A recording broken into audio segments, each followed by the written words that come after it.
আসসালামু আলাইকুম গাইস। আজকে আমি কথা বলব টেক্সটটাকে আপনি কিভাবে কালারফুল করবেন এবং শ্যাডো ইউজ করবেন।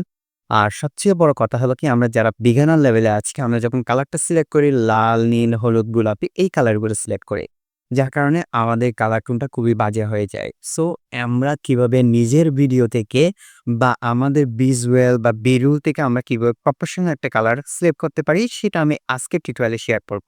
ভিডিও পেজ কালারকে ভিজুয়াল করার জন্য আমি ৩ টা মেথড এপ্লাই করব। প্রথম হলো আপনি যে মেথডটা এপ্লাই করবেন আপনার ভিডিও থেকে কালারটা চুজ করবেন। ধরেন আপনার পিছনে ব্যাকগ্রাউন্ড থাকতে পারে বা টি-শার্ট থাকতে পারে, এভরিথিং থাকতে পারে ভিজুয়াল যে ভিডিও ওইখান থেকে আপনি কালারটিকা দিয়ে একটা কালার চুজ করবেন। বিশেষ করে আপনি ব্যাকগ্রাউন্ডে কালারটা চুজ করতে পারেন।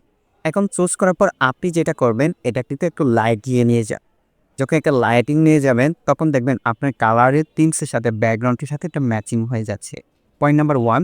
পয়েন্ট নাম্বার 2, আপনি যে কাজটি করতে পারে আপনার কালারের বিপরীত পারেন আপনি একটা কালার আছেন লাল এটার বিপরীত দিতে পারে বা সাদার বিপরীত ব্ল্যাক এই ধরনের ইউজ করতে পারেন। সেটা কিন্তু টকিং হেড ক্রিয়েটেড ভিডিওর ক্ষেত্রে প্রযোজ্য নয়। এখন আপনি কোথায় এপ্লাই করবেন? সেটা বেশিরভাগ আপনি যখন বিরুল বা ভিজুয়াল কোনো আ কিছু ইউজ করবেন আপনার ভিডিওর মধ্যে আপনি এপ্লাই করতে পারেন।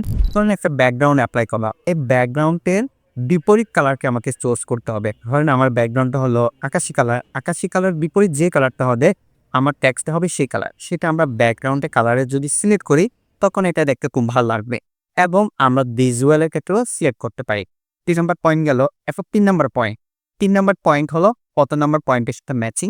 আমরা কি করেছি একটা যখন কালার নিয়েছি তখন এটা ছিল আপনার ডার্ক থেকে লাইট। এখন আমাদের ব্যাকগ্রাউন্ড যদি ডার্ক থাকে তখন আমাকে অবশ্যই এটা লাইট দিতে হবে বা আমাদের ব্যাকগ্রাউন্ড যদি কি থাকে লাইট থাকে আমাদের টেক্সটটাকে ডার্ক নিতে পারে।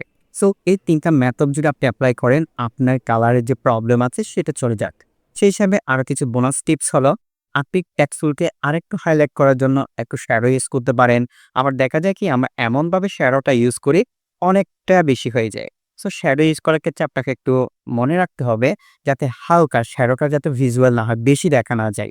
আর সেই সাথে আপনি স্ট্রোকও ইউজ করতে পারেন। হ্যাঁ? এই জিনিসগুলো আপনি যদি এপ্লাই করেন বা প্র্যাকটিস এখানে সবচেয়ে বেশি হলো আপনি প্র্যাকটিস করবেন বা এই ৩ টা মেথড এপ্লাই করবেন।